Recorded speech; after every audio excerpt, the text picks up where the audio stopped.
O pesadelo da guerra voltou a assombrar a Europa e o mundo. Notícia que chega neste momento, que a gente já falava, o presidente da Rússia, Vladimir Putin, acaba de autorizar a operação militar na Ucrânia.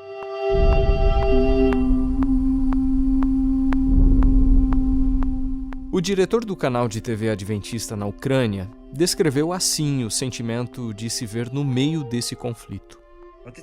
É sempre assustador quando você acorda com explosões e percebe que não são apenas rumores, mas uma guerra de verdade.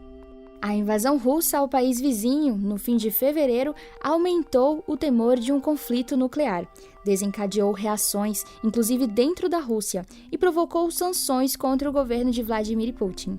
Lutando contra um inimigo em comum, a União Europeia e alianças militares, como a Organização do Tratado do Atlântico Norte, a OTAN, fortaleceram-se.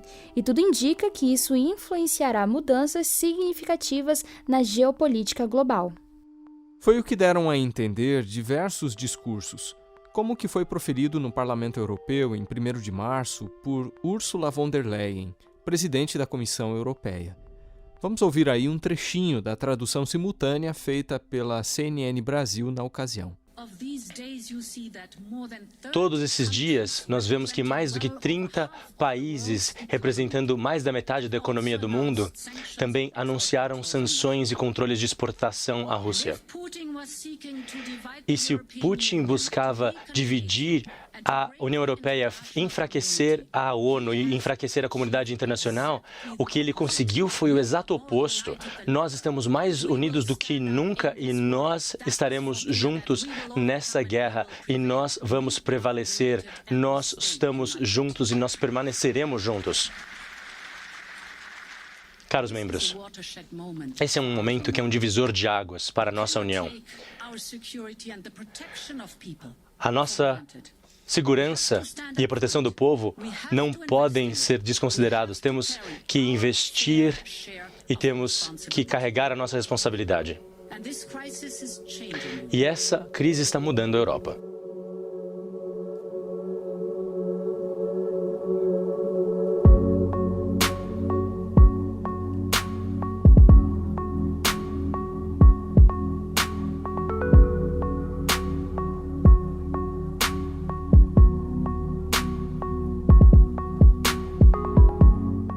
Ainda não sabemos como nem quando esse conflito irá terminar, mas ele já causou um grande impacto e muitas perdas.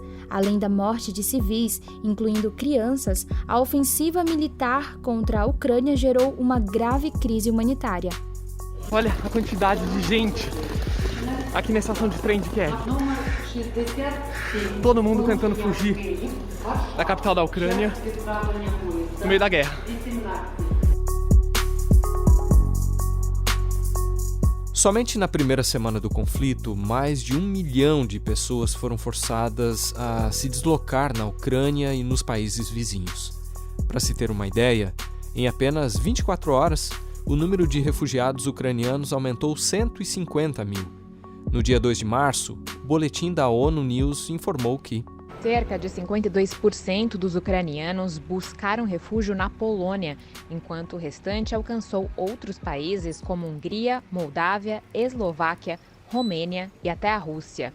Além do Acnur, outras agências humanitárias da ONU estão ampliando a resposta a esta crise, que poderá ser o maior fluxo de refugiados do século na Europa.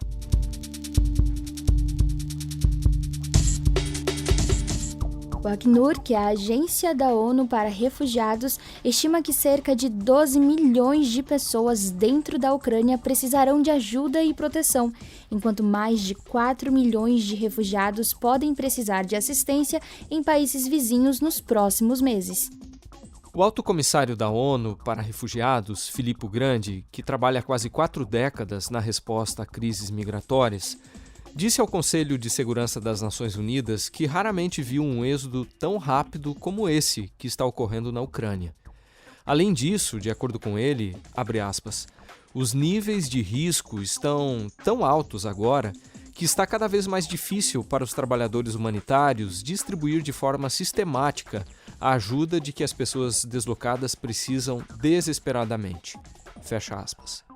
Diante disso, no dia 1º de março, a ONU fez um apelo de solidariedade aos governos de todo o mundo. Ela quer levantar o equivalente a $1,7 bilhão para ajudar os ucranianos que sofrem com a guerra.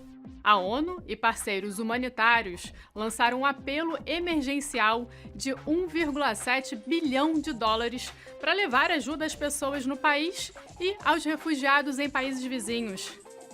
O apoio dos governos e de agências humanitárias parceiras será muito importante na resposta a essa crise. Mas como será que é oferecer ajuda no meio de um conflito bélico?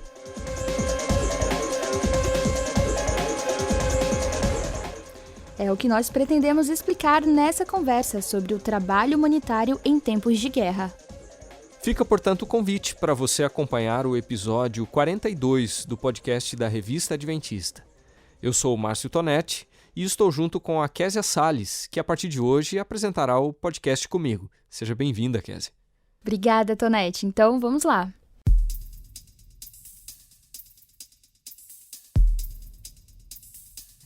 Ahora mismo, pues yo me encuentro en el norte de Rumanía, justo pegados a la frontera con República Moldova.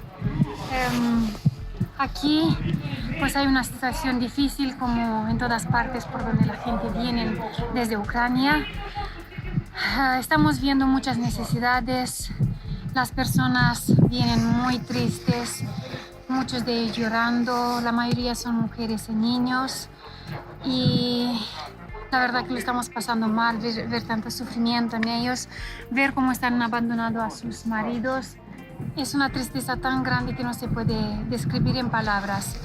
Por supuesto, la Iglesia Adventista está presente y somos conscientes y desde el primer día que nos informaron de las necesidades que hay con las personas de allá, hemos abierto nuestras puertas, nuestras casas para recibirlos con todo nuestro cariño. Les estamos dando todo lo que podemos, pero sobre todo nuestro cariño, porque sabemos que en esos tiempos más que una comida hace el afecto humano. O relato que nós ouvimos aí, Késia, é de uma adventista que acompanhou a jornada de ucranianos que fugiram para países vizinhos, enfrentando cansaço, fome e frio. Ela disse ao boletim informativo da Igreja Adventista na Espanha que na Romênia, por exemplo, igrejas abriram as portas para as famílias refugiadas. Um pastor da Espanha também falou da mobilização de congregações que, com o apoio da ADRA, estão oferecendo comida e abrigo temporário para esses imigrantes. Con respecto a los proyectos que se hacen a nivel local, en Rumanía sé que ADRA está recibiendo de parte de distintas ADRAs de diferentes lugares, diferentes países del mundo, todo tipo de recursos financieros, están recibiendo también materiales de construcción, están recibiendo mantas, están recibiendo sacos de dormir, están recibiendo alimentos, están recibiendo medicamentos y ya han ido varios convoys humanitarios en estas zonas. Y aquí en la zona de Madrid pues estamos organizando solo un proyecto de recogida de sacos de dormir para todos aquellos refugiados que entran, porque ahí es invierno y hace mucho frío por la noche, de manera que las madres y los niños puedan tener un poco de calor humano y también recursos para que puedan sobrevivir hasta el momento que serán repartidos o a las familias o donde las autoridades humanas han decidido recibirles, ¿vale? Y alojarles.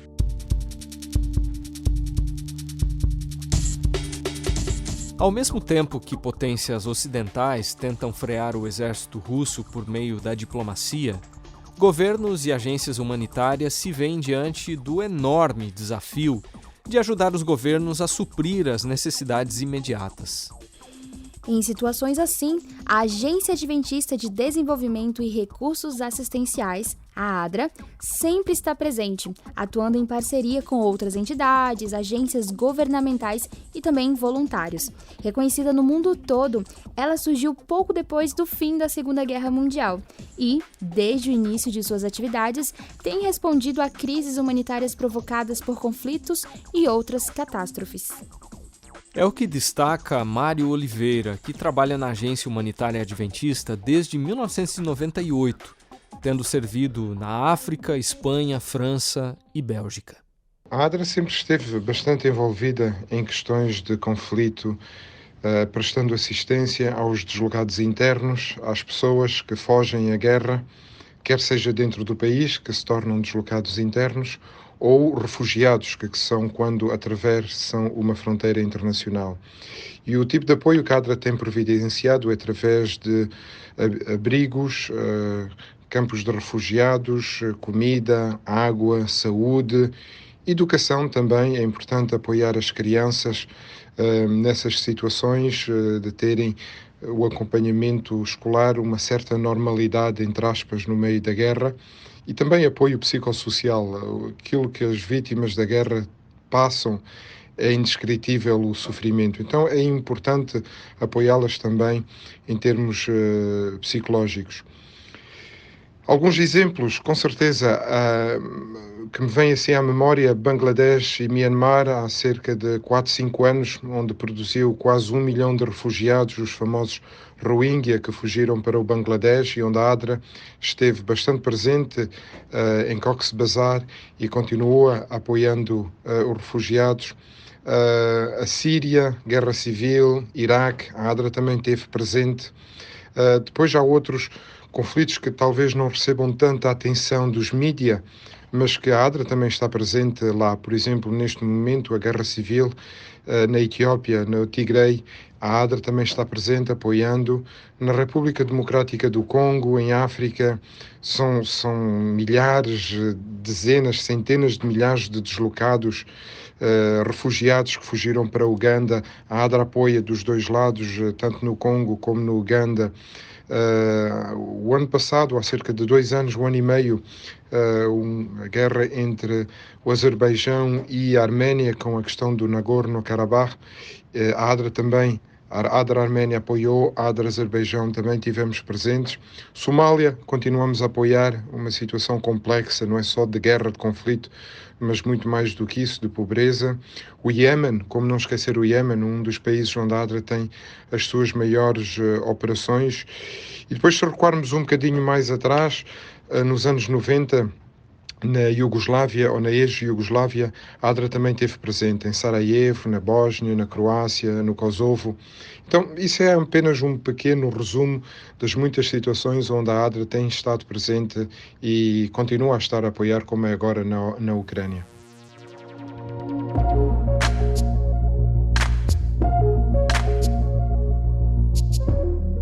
No dia 28 de fevereiro, durante a reunião emergencial do Conselho de Segurança da ONU, um dos aspectos enfatizados foi a garantia de passagem para ajuda no território ucraniano. Mas que outros desafios existem para a resposta humanitária em meio a conflitos como esse? Vamos acompanhar mais um trecho dessa entrevista que o Mário, o atual coordenador da área de emergências da ADRA Internacional, nos concedeu no dia 1º de março. Um dos maiores desafios que existem em questão de conflitos ou em situações de conflitos é, sem dúvida, a segurança. A segurança daquilo que no direito internacional humanitário se diz dos não combatentes. Que noção é essa dos não combatentes? Tem a questão, foi uma noção inventada ou criada por Henri Dunant, foi o fundador da Cruz Vermelha no século XIX, que inicialmente era que alguém que está ferido deixa de ser um combatente, deixa de ser um soldado, passa a ser uma pessoa que precisa de ajuda e, como tal, não deve ser preservada a vida, não deve ser matada. Mais tarde surgiu a questão dos prisioneiros de guerra. Então, se alguém se rende, também deixa de ser um combatente. E mais tarde ainda, curioso que, como os civis, que são aqueles que os mais afetados no conflito, também surgiu a noção que os civis são não combatentes e, como tal, não devem ser molestados, não devem ser mortos, devem ser preservados. E essa é uma questão que tem que ser e é importante preservar. Isso é tratado na 4ª Convenção de Genebra, na 1ª, 2ª, 3ª e também na 4ª, a questão dos civis que devem ser preservadas a vida deles. E, como tal, não se pode bombardear residências, não se podem bombardear hospitais, não se podem bombardear escolas, podem-se bombardear instalações militares, pode-se diminuir a capacidade de fazer mal do inimigo, mas as pessoas, entanto que civis, devem ser preservados. E, obviamente, os trabalhadores humanitários, que são também, têm um estatuto especial e que devem ser protegidos. Então, sem dúvida, a questão da proteção, de chegar à ajuda humanitária àqueles que mais precisam e da segurança daqueles que provêm essa ajuda humanitária é muito importante e é um dos grandes desafios que nós temos, e saber que as duas partes de um conflito respeitam a noção de não combatente, a noção que são protegidos, e tanto a Ucrânia como a Rússia, eles assinaram a Convenção de Genebra, as Convenções de Genebra, e como tal, eles devem respeitar esses princípios. E Mário, como nós já mencionamos na introdução deste episódio, além das perdas humanas e materiais, bem como das implicações geopolíticas e econômicas, a guerra entre Rússia e Ucrânia gerou uma grave crise humanitária que se desenrolou rapidamente. Quais serão as consequências disso? As consequências são terríveis, são horríveis. Vai além daquilo que possamos imaginar. Só quem viveu a guerra, só quem conheceu os horrores da guerra, que tem uma pequena ideia do que é a guerra e que como isso pode afetar a longo termo as pessoas que vivem essas situações abomináveis, horríveis. Algumas das consequências, traumas, stress pós-traumático, as crianças que são aquelas que mais sofrem, é uma geração que fica perdida, deixam de poder ir à escola. Não sabemos quanto tempo isso vai demorar, esse conflito, mas há conflitos que duram anos e anos, décadas mesmo, e isso faz as pessoas sofrerem bastante. A questão dos mortos é horrível, alguém que perde o ente querido, ou mesmo feridos, amputados, são marcas que ficam em gerações e que demoram tempo a passar. Alguém disse que a guerra foi a pior invenção que o diabo podia ter, e realmente é horrível.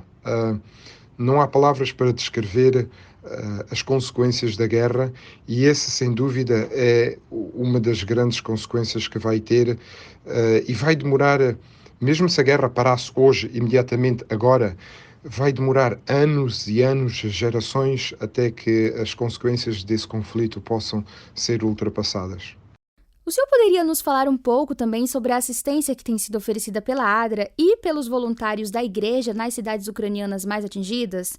Quais são as necessidades mais urgentes lá? E como que as pessoas de outros lugares do mundo, inclusive do Brasil, podem ajudar? A ADRA Ucrânia já estava bastante operacional há bastantes anos, desde 2014, com a situação do conflito nas províncias no leste da Ucrânia, o Donbass e Luhansk. E a ADRA tem tido projetos com a União Europeia, com o governo americano, com as Nações Unidas, a Unicef, a UNOCHA, de apoio aos deslocados, água e saneamento, de comida, de dar também dinheiro. Isso é uma noção que começa-se a praticar cada vez mais. Em vez de trazer alimentos, podemos dar dinheiro às pessoas, e elas sabem o que é que elas precisam mais. Uma pode ser que precisa de comprar medicamentos para o filho, outra que precisa comprar comida para eles, outra que precisa de sair de casa e precisa pagar um bilhete de comboio ou de trem. Então, depende das necessidades, nós começamos a dar cada vez mais dinheiro ou vouchers para as pessoas poderem ser independentes e decidirem por elas próprias o que mais elas precisam, quando, obviamente, há essa possibilidade. Nem sempre isso é possível. A ADRA a ADRA, que está no leste da Ucrânia, que está debaixo do bombardeamento, neste momento ela suspendeu todas as atividades por questões de segurança.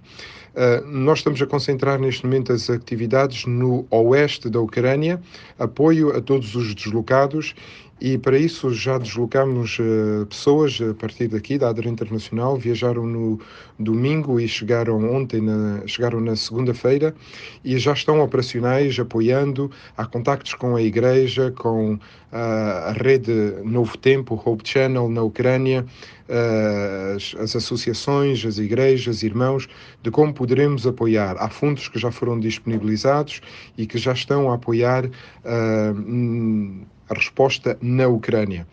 Mas não é apenas na Ucrânia que estamos a responder também nos países limítrofes, nomeadamente na Polónia, na Hungria, na Eslováquia, na Roménia, na Moldóvia e mesmo na Rússia. Temos apoiado pessoas que têm sido evacuadas, os refugiados. Também já enviamos para a Polónia pessoas na Europa e no resto do mundo. Na Austrália vai chegar esta quarta-feira o responsável, o coordenador pela ajuda humanitária na Polónia. Então há uma grande mobilização internacional e sobretudo na Europa para apoiar os refugiados. Este domingo eu assisti a uma reunião de coordenação da ADRA Europa com vários países europeus que estavam respondendo à crise. E há um exemplo que a mim tocou especialmente, que o caso da ADRA Áustria, que nem sequer faz fronteira com a Ucrânia, que já tinha lançado um apelo aos membros da Igreja e tinham obtido 70 membros que disponibilizaram casas, disponibilizaram anexos, disponibilizaram lugares onde refugiados podem dormir. 70 membros de Igreja que disponibilizaram as suas casas para receber refugiados. Um total de 145 lugares que poderão ser disponibilizados para os refugiados. Isso mostra realmente que há uma grande mobilização de toda a rede da ADRA na Europa para apoiar esses refugiados, pessoas que perderam tudo e que precisam de encontrar uma nova esperança, precisam de encontrar uma nova dignidade e que querem regressar o mais rápido possível ao seu país de origem. Lógico, um refugiado não parte por prazer, parte porque é obrigado, porque teme pela vida. E nós estamos todos a trabalhar juntos, não apenas na Europa, mas em todo o mundo, para apoiar essa emergência neste momento na Ucrânia e à volta da Ucrânia. Mário, falando mais especificamente sobre o fluxo migratório provocado pela invasão russa à Ucrânia, como que a ADRA pretende responder a essa crise? A ADRA pretende responder a esse novo fluxo migratório com toda a capacidade da rede ADRA que estamos a mobilizar neste momento. Então, para vos dar rapidamente uma ideia, temos a ADRA Polónia, que é onde está a receber o maior influxo de refugiados da Ucrânia, onde já temos uma operação montada com um ERT é Emergency Response Team, é um time de resposta de emergência que está pronto para começar as operações de receber refugiados, quais são as maiores necessidades e apoiar no que for necessário. Estamos também com vários desses times, dessas equipas de resposta de emergência, também na Roménia. A Roménia neste momento está a apoiar não apenas os refugiados que estão a chegar, eles estão a fazer também deslocações no interior da Ucrânia para apoiar a resposta que a ADRA está a desenvolver dentro da Ucrânia, sobretudo na parte oeste do país. Temos também a ADRA Eslováquia, a ADRA Hungria, são dois países que têm fronteiras menores com a Ucrânia, mas que também estão a responder, a receber. Normalmente nesses países os refugiados ucranianos não vão ficar, é só de passagem, porque têm famílias noutros países da Europa, como a Alemanha, como a Áustria, Portugal mesmo. Então é mais países de entrada e de passagem. E depois também, sem esquecer, a própria Moldóvia, que também faz fronteira com a Ucrânia, que está a responder, e aí, através de uma parceria com a ADRA Roménia, estamos apoiando. E apoiamos sobretudo em comida, água, apoiamos também em termos de conselhos ou apoio psicológico, psicossocial para as famílias e quais são as maiores necessidades e, obviamente, abrigo. Por exemplo, na Roménia há mais de 2.000 lugares que foram disponibilizados por várias instituições da Igreja Adventista, onde os refugiados podem ficar o tempo que desejarem para ficarem abrigados. São, sobretudo, lugares de acampamento que eles têm na igreja, escolas, ginásios, etc. E depois, dentro da própria Ucrânia, também estamos a desenvolver atividades de apoio aos deslocados, através de projetos de alimentação, de abrigo, de água, conselho psicossocial também. Então, em todas as frentes onde nós estamos, onde o problema está-se a decorrer, a ADRA está neste momento a responder. E poderemos responder mais se mais meios nós tivermos. Estamos também a enviar pessoas de toda a rede, já foram da Austrália, já foram aqui da ADRA Internacional, dos Estados Unidos, também de outros países como a Noruega, a Alemanha, a Eslovénia, que estão a deslocar pessoas, equipas técnicas profissionais para apoiar e aumentar a capacidade desses países à volta, das ADRAs desses países à volta, para poderem responder. Então, sim, é uma crise humanitária imensa, tremenda, e nós estamos a fazer tudo o que nós podemos fazer para respondermos melhor. Fechando aqui a nossa conversa, Mário, eu gostaria de te perguntar sobre os esforços da ADRA para captar recursos visando ao atendimento das necessidades que surgiram com a guerra na Ucrânia. Quanto que já foi possível levantar? O valor exato de quanto foi recaudado ainda não se sabe, até porque está mudando cada dia, com novas informações, com pessoas que estão a continuar a contribuir.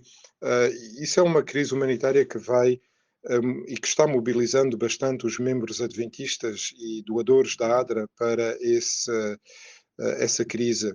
Eu posso dizer que neste momento, hoje, terça-feira, há cerca de $1 milhão que já foram mobilizados para esta crise, mas é um número que vai subir rapidamente nos próximos dias e poderemos chegar a vários milhões. Não sei dar um valor exato, mas vai depender também de doadores institucionais que a ADRA poderá aproximar e poderá obter. Estamos em conversações neste momento com o governo alemão, com a União Europeia, com o governo americano, com o governo norueguês e tantos outros, e obviamente aí os valores sobem substancialmente, mas vai ser vários milhões de dólares que serão colectados para esta crise.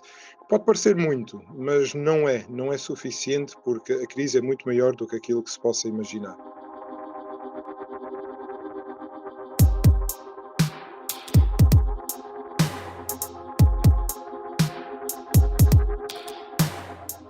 Nesta semana, Késia, mais de 100 representantes da agência humanitária ao redor do mundo se reuniram virtualmente para definir estratégias de apoio à crise humanitária na Ucrânia.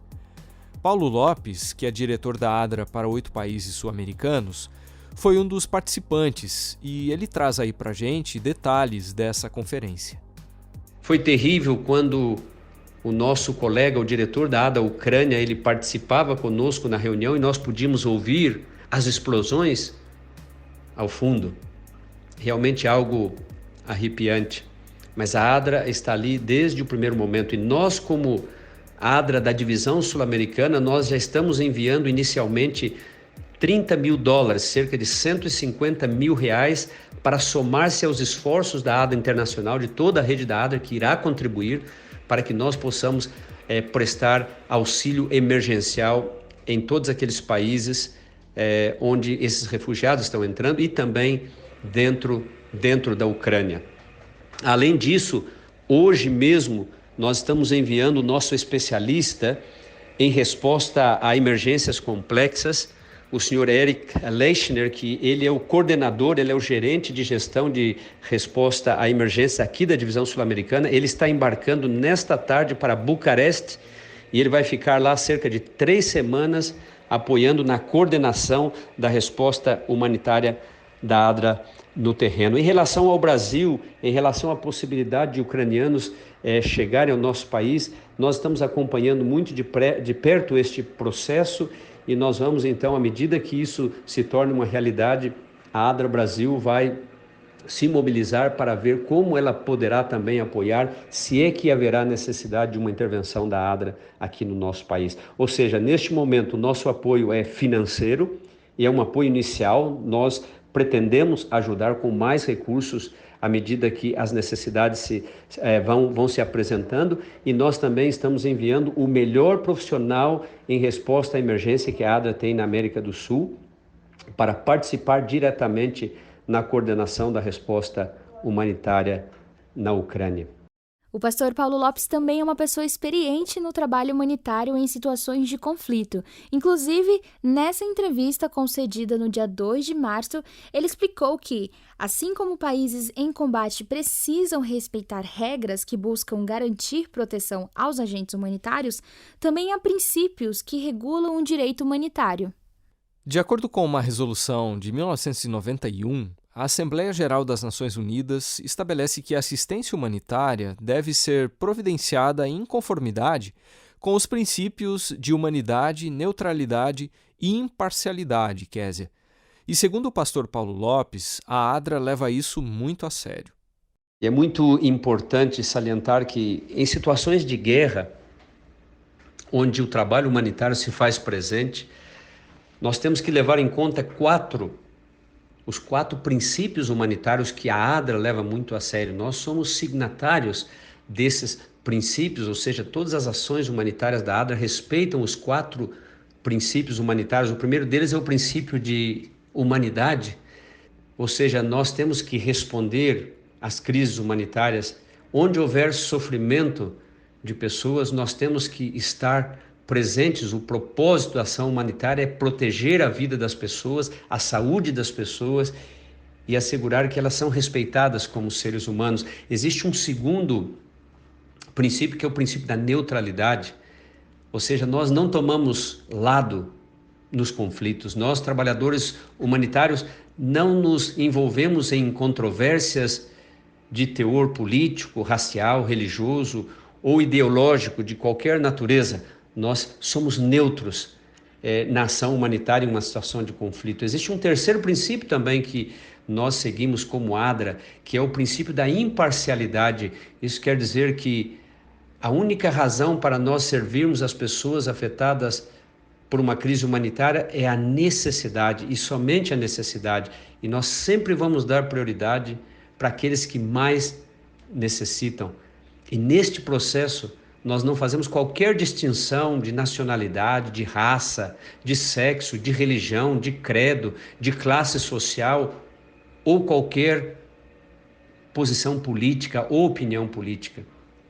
E, finalmente, o quarto princípio humanitário que nós seguimos é que nós somos independentes, sem qualquer interferência política, econômica ou militar ou qualquer outro objetivo que alguém tenha num conflito.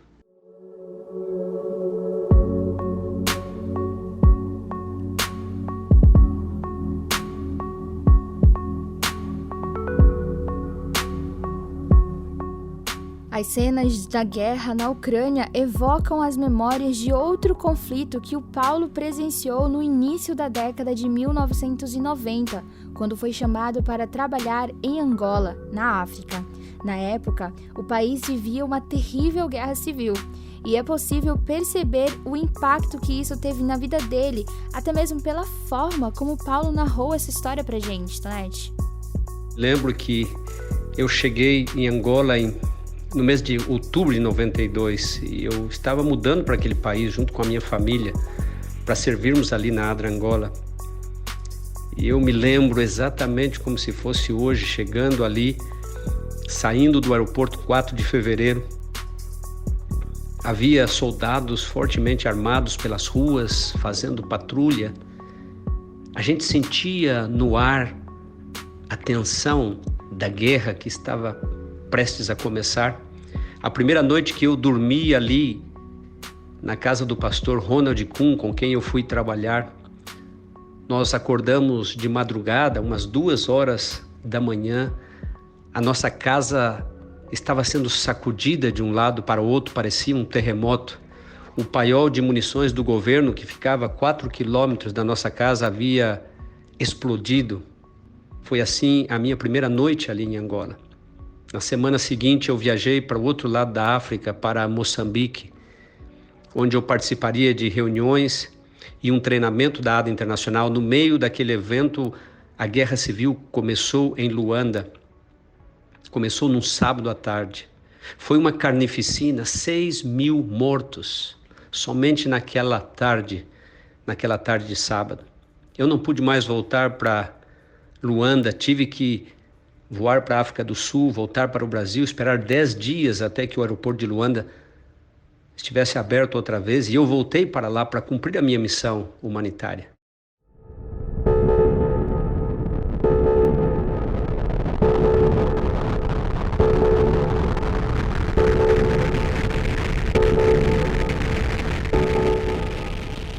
Uma guerra é algo terrível, somente quando você vive o dia a dia da guerra, você entende a dor, o sofrimento, o desespero das pessoas. Eu me lembro quando ouvia aquele barulho ensurdecedor dos caças, dos MiGs, que levantavam voo do aeroporto militar de Luanda, e a gente podia ver aquelas grandes bombas que eram levadas debaixo das asas.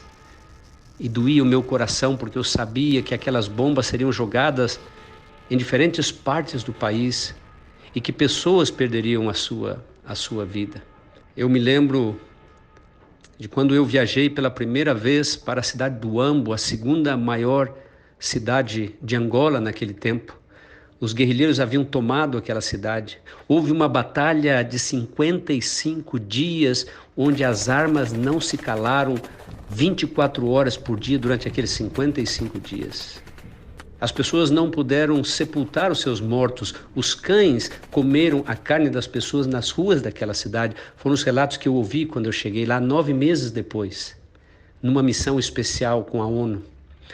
E como resultado daquela viagem, nós assinamos um acordo com o Programa Mundial de Alimentos, e a ADRA passou a receber ali na cidade do Ambo 7 aviões cheios de comida por semana durante 1 ano, para poder alimentar 10.000 pessoas naquele lugar. Nós estabelecemos pequenos postos médicos em diferentes regiões do país para poder apoiar também na área de saúde com medicamentos. Contratamos enfermeiros para poder atender as pessoas feridas. Angola tinha 9 milhões de habitantes naquela época, mas tinha mais de 10 milhões de minas terrestres, explosivos plantados embaixo da terra para explodir quando fossem pisados pelas pessoas, para matar ou para cortar os membros, as pernas das pessoas. Eu vivi momentos em que a minha própria vida esteve em risco. Eu me lembro, em uma das ações humanitárias, numa viagem com a ONU, houve uma falha de comunicação entre os dois lados do conflito, entre a guerrilha e o governo de Angola, e nós fomos apanhados no meio do conflito. E por muito pouco, se não fosse pela providência de Deus, a nossa avioneta teria sido abatida por um bombardeio que aconteceu na hora que nós estávamos chegando. Quando eu ouço o que está acontecendo agora na Ucrânia, as memórias daquilo que eu vivi em Angola durante a Guerra Civil, elas voltam. E eu sinto dor no meu coração pelo que está acontecendo na Ucrânia agora, porque eu sei o que isso significa. Eu posso quase que ouvir o barulho das bombas, das armas, ver o sofrimento das pessoas, o desespero das pessoas.